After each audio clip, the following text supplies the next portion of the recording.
You are 22 years old. You are a transport pilot. Not a fighter pilot, not a bomber pilot, a transport pilot. Your job is simple. Fly supplies from Sicily to Tunisia. Keep the Africa Corps alive. Keep German soldiers fed and armed. It is April 18th, 1943. Palm Sunday. You have made this flight a dozen times before. It is routine. Milk run, the Americans call it. You climb into your Junkers Ju-52, that reliable three-engine workhorse the Luftwaffe depends on. 64 other Ju-52s are flying with you today. Safety in numbers. Fighter escort above you. Messerschmitt 109s and Mach-E 202s protecting the formation. You are flying at wave-top level just 1,000 feet above the Mediterranean. Below radar. Hard to spot. The crossing from Sicily to Tunisia takes less than 30 minutes. You will be there soon. But you will not make it. Because high above you, invisible in the bright afternoon sun, 47 American P-40 Warhawks and 12 British Spitfires are waiting. They have been vectored to intercept by radar and intelligence reports. They know exactly where you are. They know you are slow. Unarmed except for a single machine gun. Defenseless, and in 10 minutes, 52 of the 65 transports in your formation will be shot down. The water will be filled with wreckage and bodies. This will become known as the Palm Sunday Massacre. And you will be one of the statistics. This is the story of how Allied fighters massacred German transport pilots during World War II. Not in fair fights, not in combat between equals, but in one-sided slaughters where lumbering, defenseless transport aircraft were torn apart by modern fighters. Where pilots who signed up to ferry supplies found themselves dying in aircraft that had no chance of survival. Where the life expectancy of a Ju-52 crew over contested airspace was measured in missions, not months. Let me tell you what really happened to German transport pilots. First, understand what the Ju-52 was. The Junkers Ju-52, nicknamed Tante Ju or Aunt Ju by German crews, was Germany's equivalent of the American C-47 Dakota, a three-engine transport aircraft designed in the late 1920s. Corrugated metal skin, fixed landing gear, maximum speed of only 170 miles per hour. It could carry 18 soldiers or 4,000 pounds of cargo. It was tough, reliable, and could operate from rough airfields. For transporting supplies, it was excellent. For surviving fighter attacks, it was hopeless. The Ju-52 had minimal defensive armament. Early versions had a single 7.9mm machine gun in a dorsal position. Later versions added a ventral gun, sometimes a 20mm cannon. But these were operated by the radio operator or by passengers, not dedicated gunners. Against a modern fighter attacking at 300 miles per hour with multiple machine guns and cannons, this defensive fire was almost useless. It might discourage an attack, might score a lucky hit. But mostly, it just gave the crew something to do while they waited to die. In the early war, when Germany had air superiority, Ju-52 operations were relatively safe. During the invasions of Poland, Norway, the Low Countries, and France, transports operated with fighter cover and minimal losses. The aircraft performed magnificently during the airborne assaults on Holland and Belgium in May 1940. But even then, the vulnerabilities were apparent. During the Battle for The Hague, Dutch anti-aircraft fire and the few Dutch fighters that got airborne shot down 125 Ju-52 and damaged 47 more. 50% of the transport fleet. In just a few days. The Dutch defenders, despite being overwhelmed, proved that when transports faced determined opposition, they died in large numbers. The pattern repeated at Crete in May 1941. The airborne invasion of Crete was the largest German paratrooper operation of the war. 493 Ju-52s transported 22,750 troops onto the island. The operation succeeded. The British were driven off Crete, but the cost was catastrophic. 170 Ju-52s were destroyed. 170 out of 493, a loss rate of 34%. Along with the aircraft, over 4,000 German paratroopers and aircrew were killed. The casualties were so severe that Hitler banned large-scale paratrooper operations for the rest of the war. General Kurt Student, commander of the German airborne forces, said later that Crete was the grave of the German paratroopers. It was also the grave of hundreds of transport pilots. But the worst was yet to come. Because as the war progressed, as Allied air power grew stronger and German air power weakened, the Ju-52 became a death trap. Nowhere was this more evident than over the Mediterranean in 1943. By early 1943, the Afrika Korps was trapped in Tunisia. Allied forces advancing from the east after El Alamein and from the west after Operation Torch had encircled the German and Italian armies. Supply by sea was nearly impossible. Allied naval and air forces based on Malta intercepted and destroyed most Axis convoys. That left only one option: air supply. Ju-52s and the larger Messerschmitt Me-323s, giant six-engine transports, flew daily missions from Sicily to Tunisia, 100 to 150 flights per day, bringing in ammunition, fuel, food, taking out wounded soldiers on the return trip. It was a desperate effort to keep the Afrika Korps alive. The Allies knew about these flights.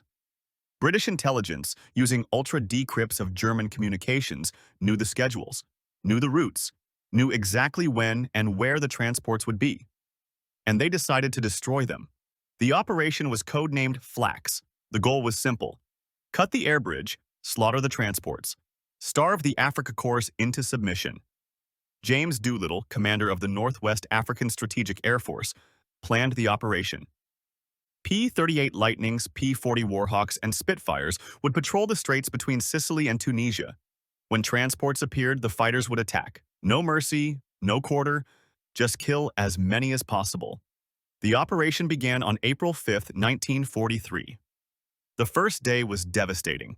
At 8 in the morning, 26 P-38 Lightnings of the 1st Fighter Group encountered a formation of German transports over Cape Bon. The Americans reported 50 to 70 Ju-52s, escorted by 20 Bf-109s, 4 FW-190 fighters, 6 Ju-87 Stukas, and a FW-189 reconnaissance aircraft. The actual numbers were smaller: 31 Ju-52s, 10 Bf-109s, 6 to 7 Bf-110 heavy fighters, 4 Ju-87s, and 1 FW-190. But that did not matter. The P-38s tore into the formation. The 82nd Fighter Group joined the attack. When the battle ended, 13 to 14 Ju-52s had been shot down. 3 German fighters were also destroyed. American losses were 2 P-38s.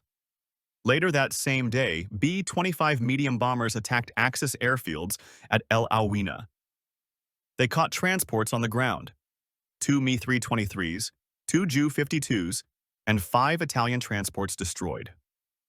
Dozens more damaged. The killing continued. On April 10th, P-38s intercepted another formation. 20 transports, mostly Italian Savoia Marchetti SM-82s, were shot down along with their fighter escorts. The Italians were trying to evacuate personnel from Tunisia. Instead, they flew into a massacre. 10 SM-82s destroyed. 2 Italian fighters shot down. The survivors limped back to Sicily with bullet holes and dead crewmen. But April 18th was the worst day. Palm Sunday, the day that gave the battle its name, the Palm Sunday Massacre.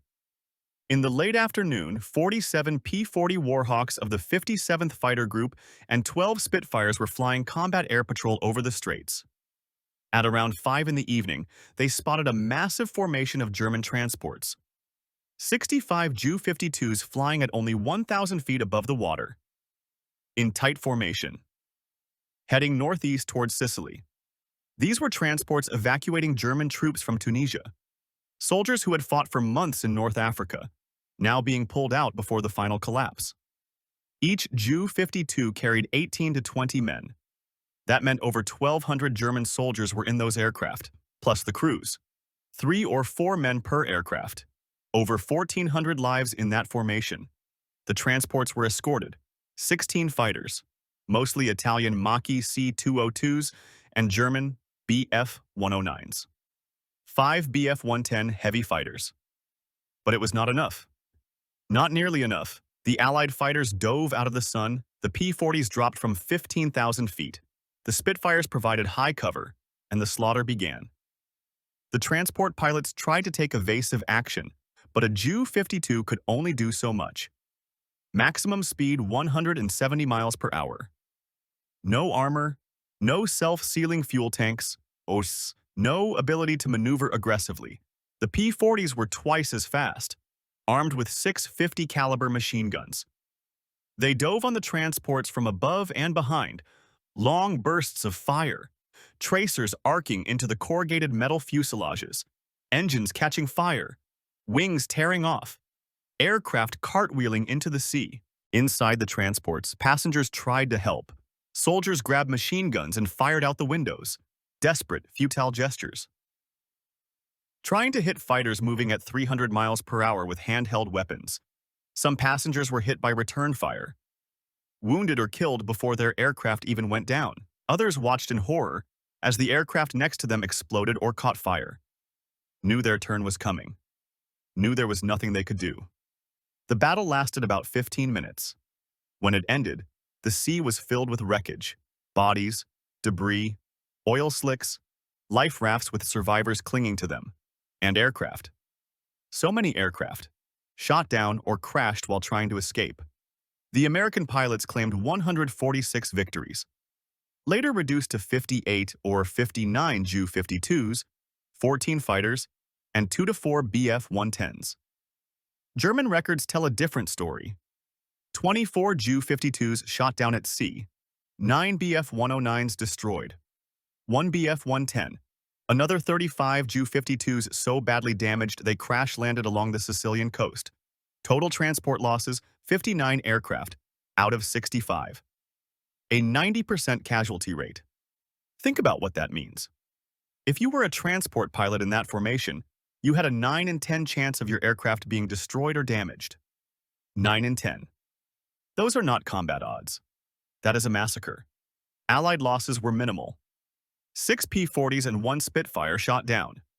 7 aircraft lost to destroy 59 transports and 10 fighters. A kill ratio of almost 10 to 1. And this was not an anomaly. This was the pattern.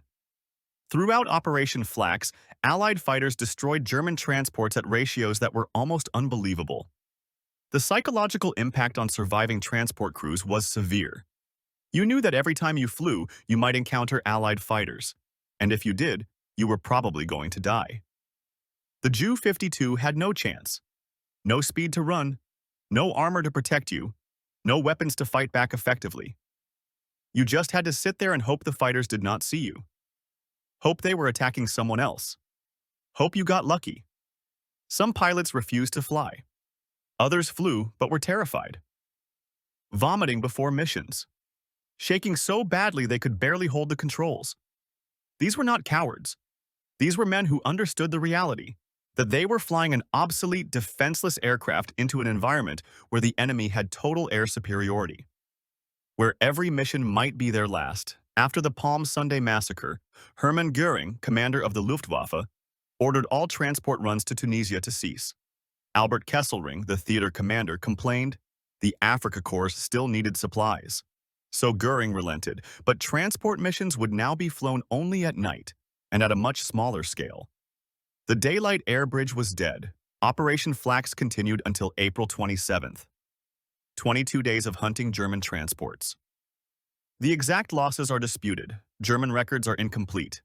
Allied claims are inflated, but even conservative estimates show that over 100 German and Italian transport aircraft were destroyed.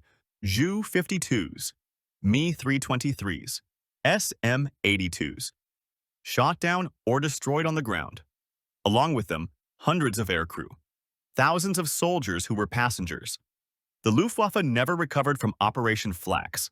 Combined with the losses at Stalingrad, where 266 Ju-52s were destroyed trying to supply the surrounded 6th Army, the transport fleet was shattered. Germany simply could not replace the aircraft fast enough, or train replacement crews quickly enough. From April 1943 onward, the Luftwaffe's ability to conduct large-scale air transport operations was crippled. But the killing of transport pilots did not stop with Flax. It continued throughout the war. Wherever German transports flew without air superiority, they died. In Italy, Allied fighters intercepted and destroyed transports trying to supply German forces. In France, after D-Day, transports were shot down or destroyed on airfields. On the Eastern Front, Soviet fighters hunted German transports relentlessly. By May 1945, of the approximately 5,000 Ju-52s built during the war, only 100 remained operational. The rest were destroyed, in combat, on the ground, in accidents, abandoned when they could not be repaired. Each lost aircraft represented a crew. 3 or 4 young men, transport pilots, radio operators, engineers, men who thought they were signing up for a relatively safe job. Flying supplies, ferrying personnel, not fighting, just flying. They learned the hard way that there is no safe job in war. That transport pilots die just like fighter pilots, just like bomber crews, just like everyone else. The only difference is that transport pilots usually die without firing a shot in their own defense, without any chance of fighting back, just flying straight and level while enemy fighters line up their shots and kill them. The men who flew Ju-52s deserve to be remembered. Not as faceless statistics, not as just more casualties in a war that killed millions, but as human beings. Young men who climbed into slow, defenseless aircraft and flew them into danger because that was their duty. Because their comrades on the ground needed supplies, because someone had to do the job. Some survived, made it through the war, went home, tried to forget the friends who did not come back. Tried not to think about the formations they flew in that were torn apart by Allied fighters, tried to move on with their lives. But the memories stayed with them forever. The fear, the helplessness, the knowledge that at any moment fighters could appear and there would be nothing you could do except die. This was the reality for German transport pilots in World War II. Flying an aircraft designed for peacetime cargo hauling, pressed into service in a war where air superiority meant everything, where the side that controlled the skies lived and the side that did not died. The Ju-52 crews learned this lesson over Holland in 1940, over Crete in 1941, at Stalingrad in 1942 and 43, and most brutally of all during Operation Flax in April 1943. The Palm Sunday Massacre alone killed over 500 men, aircrew and passengers. 500 lives extinguished in 15 minutes of aerial slaughter. 59 aircraft destroyed. Burning wreckage falling into the Mediterranean. Men drowning or burned alive or killed by the impact when their aircraft hit the water at high speed. All because they were in the wrong place at the wrong time in aircraft that had no chance of survival. And this was just one day. One mission, one massacre among many. Throughout the war, German transport pilots faced similar situations. Flying into contested airspace, encountering Allied fighters, being shot down before they could react. The statistics are incomplete. We do not know exactly how many Ju-52 crews died. But we know enough. We know that transport operations became suicide missions, that the life expectancy for a transport pilot over enemy territory was measured in flights, not months, that by 1944, experienced transport crews were almost impossible to find because most were dead. The Ju-52 itself was not a bad aircraft. For its intended purpose, peacetime transport, it was excellent. Reliable, tough, easy to maintain. But war changed everything. What was good enough for flying mail and passengers in the 1930s was hopelessly obsolete by 1943, and the men who flew them paid the price. Today, only a handful of Ju-52s survive in museums. Restored examples of an aircraft that once flew with airlines across Europe, that later carried German paratroopers and supplies, that became the backbone of the Luftwaffe transport fleet, and that ultimately became a flying coffin for thousands of young men who deserved better. When you look at those museum aircraft, remember the crews. Remember the transport pilots who flew them into combat not because they were heroes seeking glory, but because it was their job. Remember the Palm Sunday Massacre and the dozens of other massacres like it. Remember that in war, there are no safe jobs, no easy assignments, no guarantees that you will survive just because you are not in a fighter or a bomber. The German transport pilots of World War II learned this lesson the hardest way possible, by dying in their hundreds, in lumbering, defenseless aircraft shot down by Allied fighters they never saw coming. They deserved better than to be massacred. But war is not fair. War does not care about what anyone deserves. And these men, these transport pilots, paid the ultimate price for Germany's failure to maintain air superiority, for Hitler's strategic mistakes, for a war that should never have been fought. Remember them, not as enemies, not as Nazis, but as human beings, young men who flew and died doing their duty. That is the least we can do.